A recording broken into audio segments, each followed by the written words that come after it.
Hey, I'm ElusiveKev, I'm Mr. Cole, and welcome to the 5th episode of my 7-part look back at the 2015 Verizon IndyCar Series season. In the last episode, we noted out a couple of high flyers in CFH racing and Rahal at Lanigan racing. But in this episode, we slightly come back down to earth as we look at the first of the big three in the Verizon IndyCar Series. This team was meant to be Honda's number one team in 2015 as they helped develop the aero kits, but it didn't quite work out that way, as between their full-timers they had a consistent guy, a former series and Indy 500 champion who was struggling for most of the year but got together in the end, and finally an enormous guy for most of the year apart from one weekend in Detroit. So for Andretti Autosport it was a mixed bag which was sadly marred by tragedy in the end. 2015 really didn't turn out as Andretti Autosport wanted, as once again the outfit struggled immensely like they have done since winning the series championship with Ryan Hunter-Reay back in 2012. Since then, in 2013, the high points were Marco Andretti's consistency leading to a top 5 championship finish, James Hinchcliffe winning races in the first half of that season before tailing off, and the emergence of Carlos Munoz at the Indy 500. However, there wasn't much of a title defence from Ryan Hunter-Reay as he was too inconsistent, and the less we talk about EJ Vito's kind of fourth car, the better. Then in 2014, again, Andretti was consistent, Hunter-Reay was inconsistent. The high points were perhaps Hunter-Reay's Indy 500 win with that pass in the grass, and a strong rookie year from Carlos Munoz, leading to him being the series rookie of the year. But there was also a mysterious season for James Hinchcliffe. I still don't know how to really describe it. But heading into 2015, there were a few changes, as in the past couple of years, it looked like the outfit had struggled to sustain this 4-car full-time effort. So with Hinchcliffe going to Smith-Peterson Motorsports to lead their charge, the team focused on just 3 full-time cars with an occasional 4th car as well throughout the season. So with that tighter focus, hopefully that would improve their results, as they also developed the Honda aero kit in the pre-season, and heading to St. Pete probably had an upper hand on the Honda comrades. But just like in 2013 and 2014, they were overshadowed by a smaller outfit, as in 2015 the rejuvenated Rahal at Lanigan racing with Graham Rahal really outperformed Andretti Autosport for most of the year until the last quarter of the season. Just like with Simon Pagenaud at Smith-Peterson Motorsports in 2013 and 2014, who really punched above his weight. So 2015 was the same old tale for Andretti Autosport, but in the end it was their number 28 car with Ryan Hunter-Reay which finished the highest in the championship standings, as the American finished 6th with 2 wins, 3 podiums, 1 fastest lap, 4 top 5 and 7 top 10 finishes and 436 points. Competed in all 16 races, completed 99.4% of the possible laps in 2015, the most of anyone, as he finished 13 times with 11 lead lap finishes. His best start was 3rd at Sonoma, 4th at Long Beach, 7th at NOLA and Mid-Ohio, and 8th at St. Pete and Pocono. His best finish were wins at Iowa and Pocono, 2nd at Sonoma, 5th at Alabama and 7th in St. Pete and Mid-Ohio. His average start was 12.2, 11th of all drivers in 2015. His average finish was 10.4, 10th. His 3 retirements were due to crashes at NOLA and Fontana, and he had a brake issue at Toronto. He also led 71 laps throughout the year, with 3 of them at Fontana, 37 at Iowa, 29 at Pocono and 2 at Sonoma. So for Captain America, it's the same old tale once again. Since winning a title in 2012, he has been very inconsistent, and that was no different in 2015, as he started off the season really well in St. Pete, like he has traditionally done at that venue, as he qualified in the top 10 and then finished 7th in the race. But that was one of the few high points in the first 3 quarters of the season for the American, has at NOLA. He was batting hard in the later stages of that race, and then he messed up when he was going 3 wide with Bourdais and Pagenaud, and then he somehow took all of them out. And then at Long Beach, qualified really well, but unfortunately didn't turn out that way in the race. And then at Alabama, set the fastest lap on his way to finishing in 5th. And then he didn't really have an impressive month of May, finishing outside the top 10 in both of the Indy races.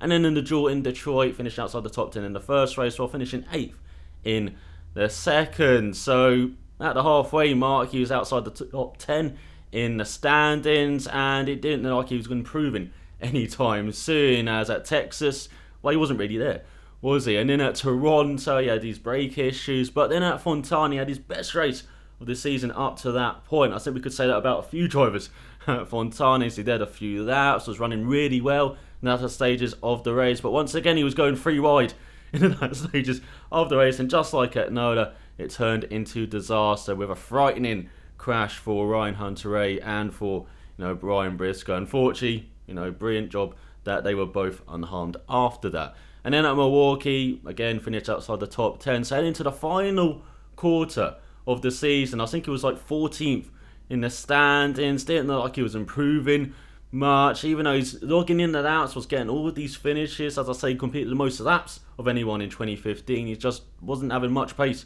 going along with it.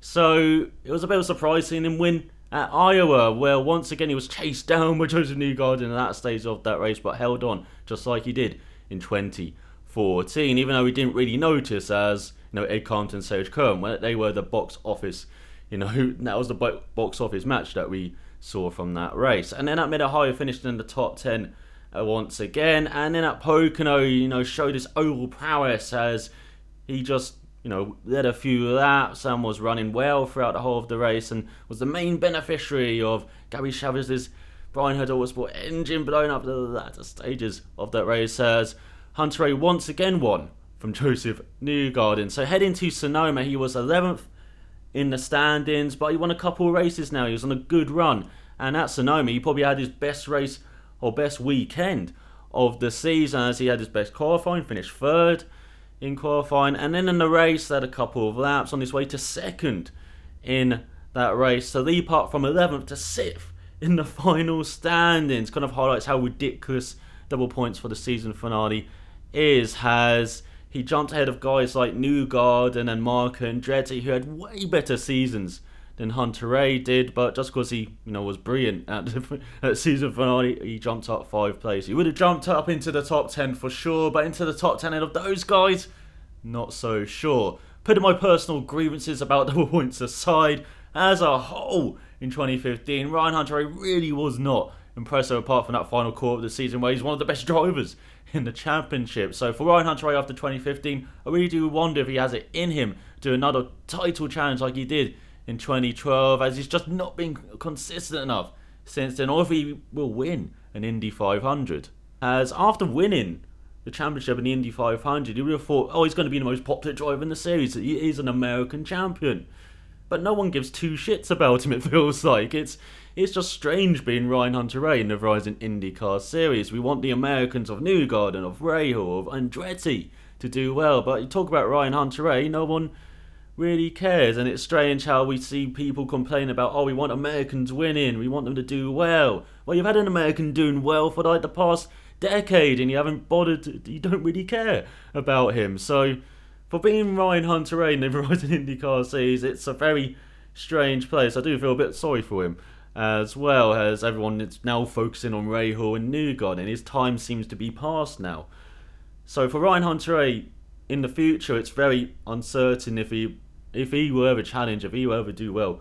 Once again, I'm sure he'll pick up wins, I'm sure he'll finish top 10 in the championship, but top 5, grabbing the Indy 500 win, well, that's on him, and of course on the Honda Aero kit as well. As once again in 2015, it was just the same old story for Captain America. And now we move on to another guy who also had the same old tale in 2015. That is the number 27 of Marco Andretti, as he finished 9th in the championship with 2 podium finishes, 4 top 5 and 11 top 10 finishes, and 429 points. Completed in all 16 races, finished 15 of them, and all of those were lead lap finishes. His best start was 3rd at Fontana, 7th in the second race in Detroit, 8th at the Indy 500, Iowa and Sonoma. His best finish was 2nd in the first race in Detroit, 3rd at Fontana, 5th in the second race in Detroit and Texas, and 6th at the Indy 500. His average start was 11.5, 10th out of all drivers in 2015, while his average finish was 9.1, 4th.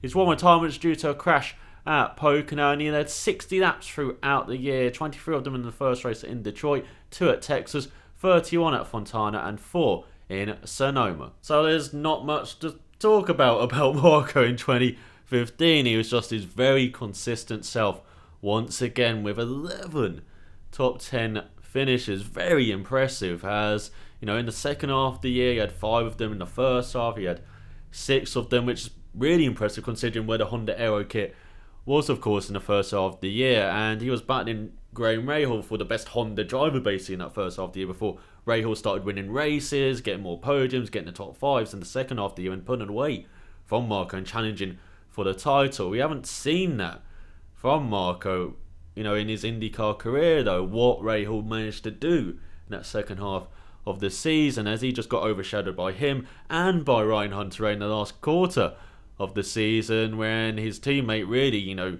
struck it hot in that last quarter of the season, grabbing a couple wins, a podium, and of course another top 10 finish. So for Andretti, we're just looking for him to do that, do what Rahal did, do what Newgarden did in 2015, do what James Hinchcliffe did in the early part of 2013, and what Ryan Hunter, as well as I said, did in the last quarter of the year, and that is get the podiums and win races.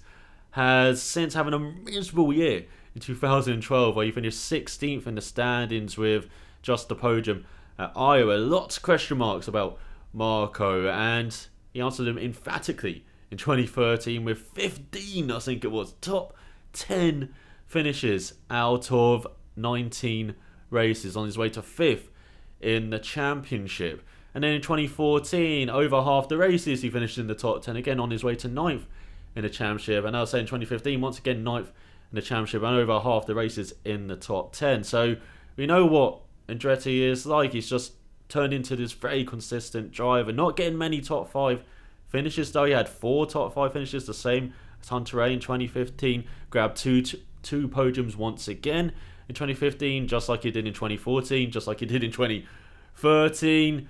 It is just the same pattern. He's stuck in a loop now of being, you know, an incredibly consistent driver, great asset for a team, no doubt, being very consistent. But you wonder if that next level is there with Marco. He's shown in his Verizon IndyCar Series career of almost 10 years now. I think it actually is.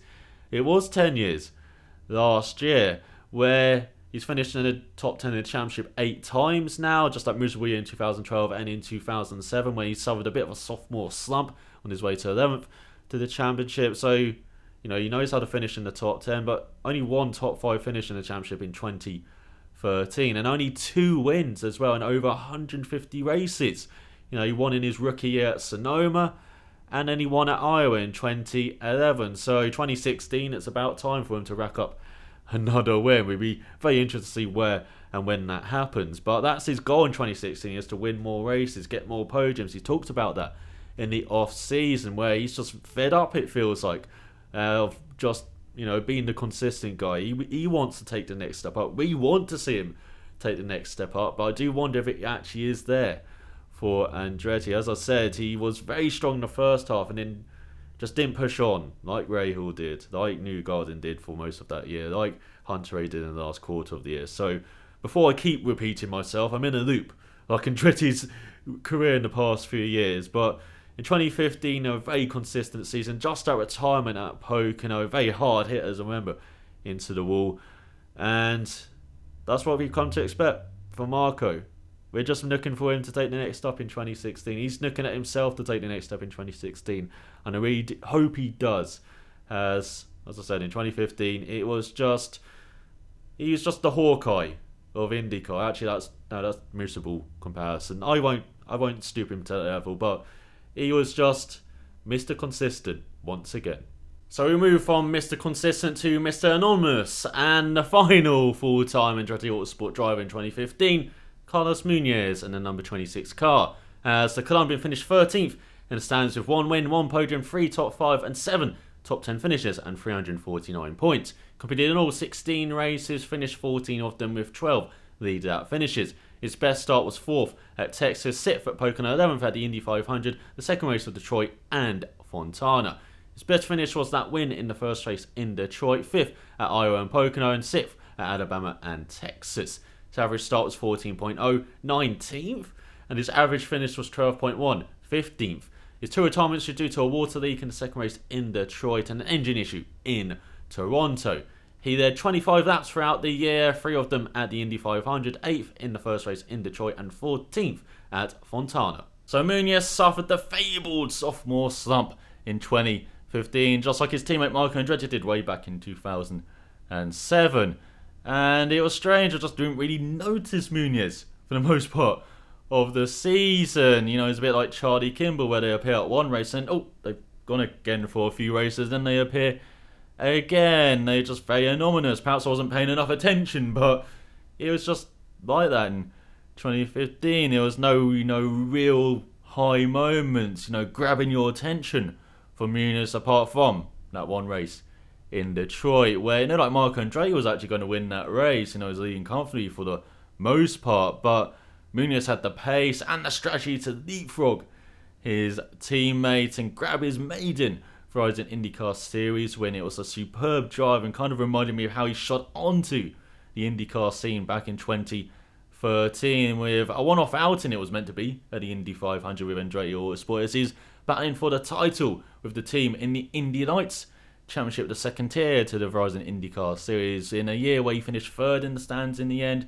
behind Sage Kern, who won it all. But at the Indy 500, Munoz qualified on the front row and then was second in the latter stages of that race, where he's about to battle Tony Kanaan for the victory. But Dario Franchitti, I think it was, hit the wall late in the race, brought out the caution, and so we never really saw Munoz battle for that win, but he definitely did leave his mark.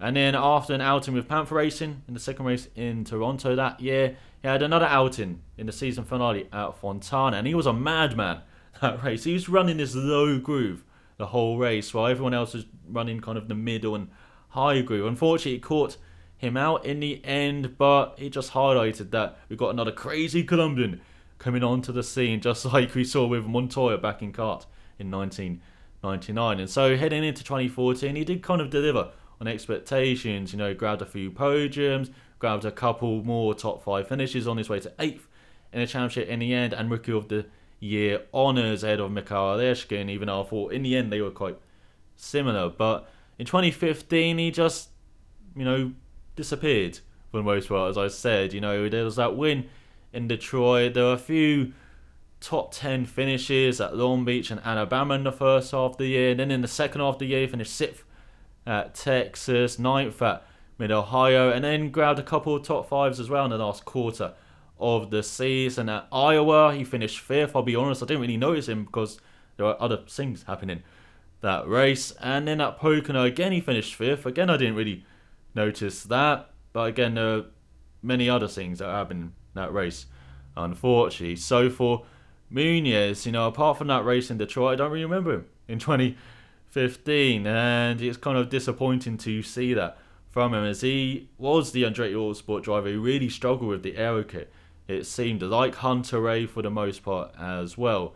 Well, he was being outperformed by kind of the part-time drivers that Andretti Autosport had for no part as well in 2015. So that's kind of disappointing from Munoz. He didn't even point at the Indy 500 like he had done in 2013. Of course, in 2014, finished 4th in that race. In 2015, started 11th, so it started really well, but just fell back in the race and ended up in 20th. So all round disappointing for Munoz 2015. But like we saw with Marco Andretti, as I said, when he was at his lowest point after his softball slump in 2007, he responded in 2008, finishing top 10 in the championship. And after a low point in 2012, as I said, he finished 5th in the championship in 2013. So I'm not expecting Munoz to do that in 2016, but after a pretty disappointing year in 2015, I really am going to expect to see the Colombian bounce back in 2016. So now we move on to the number 25 car for Andretti Autosport in 2015, which was first occupied by Simona Di Silvestro before she moved on to the number 29 car at the Indy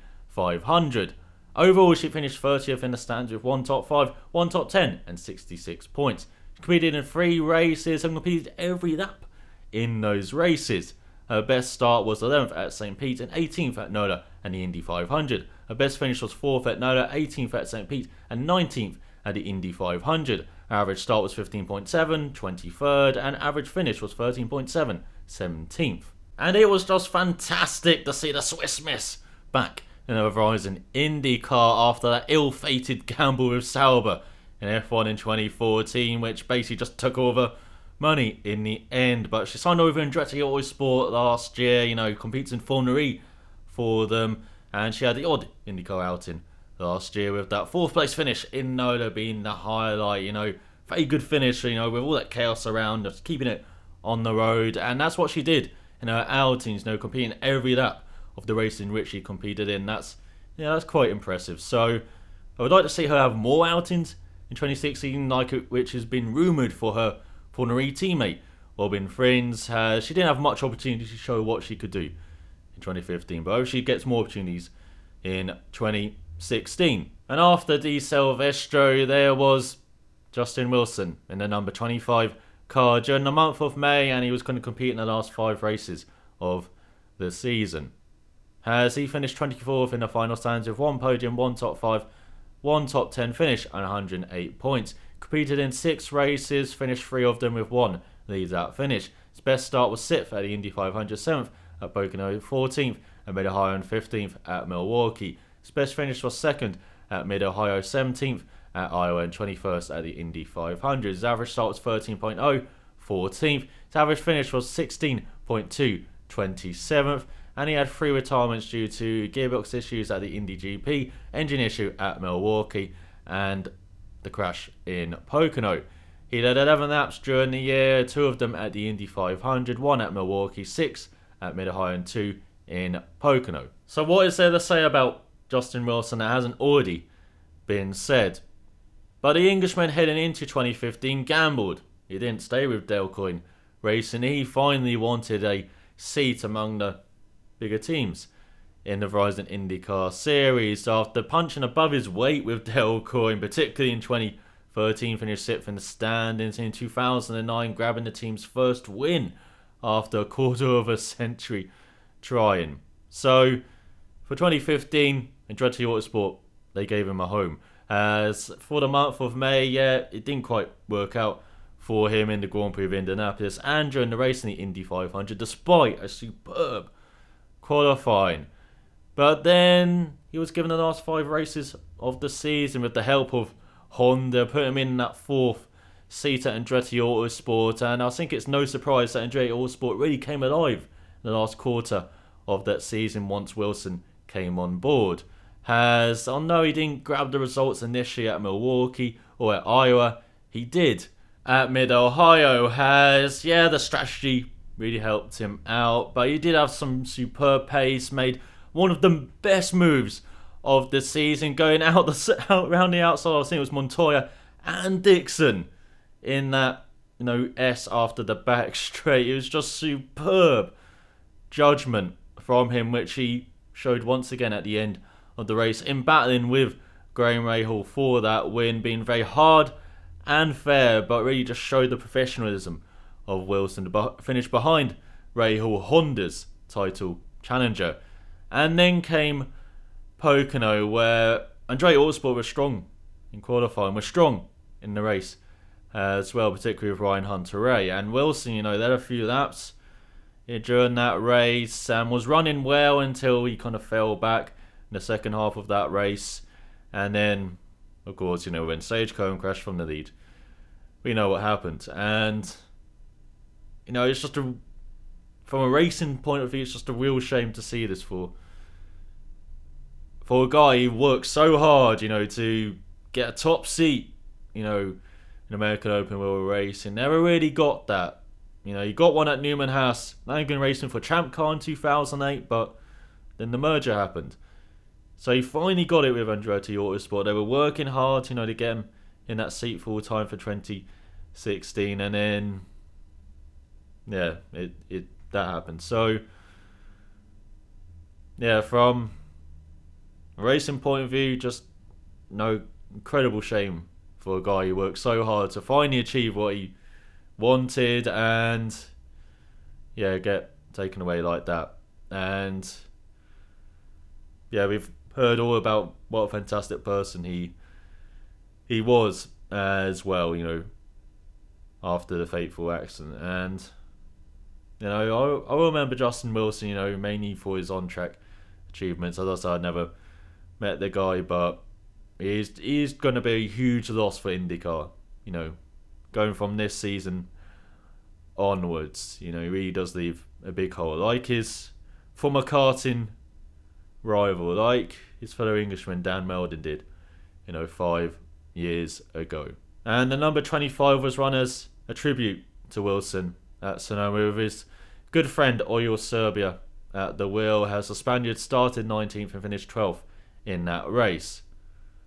And that was superb. That was a superb tribute from IndyCar as well in general at Sonoma to him, where Serbia, he had not trained for months. He found it really difficult in practice to drive the car, but he got on with it in the race, and he had a superb race to finish just outside of the top 10, going from Friday where he could barely drive the car to finishing a full race on Sunday. Just, outstanding from him. So that's the tale of the number 25 car in 2015. Unfortunately, a sad tale in the end, and there's lots of question marks about whether we will see a fourth car for Andretti Autosport in 2016, but I kind of hope we do. And I kind of hope, as I said, that the Silvestro's in it, that Frings is maybe in it as well, but most of all, I would have loved to have seen Justin Wilson in it in 2016.